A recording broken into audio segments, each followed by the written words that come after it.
Biodata Vincent Verhaeghe yang menangis saat nikahi Jessica Iskandar atau Jedar. Pemilik nama lengkap Vincent Verhaeghe Andrianto merupakan pria berdarah Belanda Indonesia. Ia dikenal memiliki karir sebagai model dan terjun ke dunia hiburan menjadi seorang presenter. Diketahui Vincent Verhaeghe pernah menjadi pembawa acara program televisi My Trip My Adventure. Ditelusuri melalui Instagram @v.andrianto, suami Jessica Iskandar ini miliki hobi berpetualang di alam.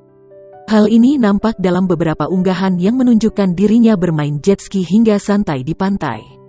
Selama dekat dengan Jedar, Vincent Verhaeghe tak jarang membagikan momen kebersamaan saat di Bali.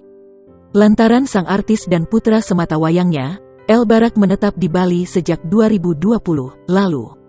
Bahkan dalam beberapa kesempatan, ia sering bermain dengan putra Jessica Iskandar. Tak sampai di situ, Vincent Verhaeghe juga membuat tato bertuliskan nama El Barak di tubuhnya. Potret tato sayap ditambah dengan nama putra Jessica Iskandar dibagikan di Instagram @alexanderbarakel.